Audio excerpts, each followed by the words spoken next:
Once upon a time there was a king, and he was a wise man too. In his kingdom used to live many other wise men. Now some of these would not agree to believe that God did exist, while others not only agreed, but argued to the satisfaction of the king that there was God. The king, being a wise man, arranged for a discussion. The date and time for discussion was fixed.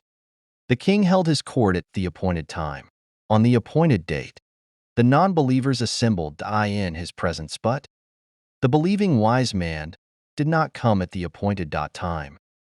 The people waited and waited, till they lost their patience and uttered the words, "He has no arguments to advance in support of his conviction, so he will not come. He is lost, we have won." At last, the wise man arrived. There was an uproar in the court of the king. The people cried, "Why are you late? You have lost." The king asked him to explain the cause of his delay. The believing wise man explained, saying, "I started from my home in time, but when I came by the side of the river, which I had to cross before reaching here, I did not find a single boat by which I could cross and reach the opposite bank." Up to this point, the disbelieving men heard him patiently and did not say a single word. The believing man then continued, "I waited and waited, till at last I saw some planks of wood coming out of the river." And the unbelieving men began to shout, "Oh, it is a lie. It is unbelievable. It is unthinkable." Continued the believing wise man. Plank by plank came out of the river, and then I saw the planks were cut to proper size and shape, and joined to each other with nails by themselves until they formed a boat.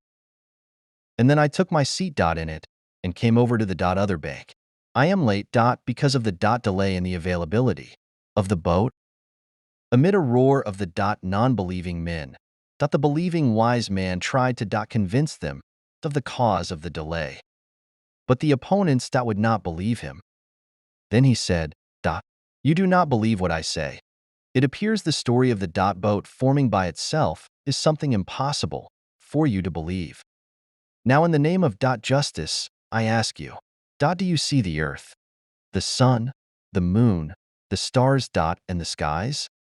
Everything is set according to a plan, but you say it came into existence without a creator. In other words, you deny the existence of God. How far is your statement reasonable and justified?" This silenced them all, and there was no answer to this. So the non-believers lost and the believer won.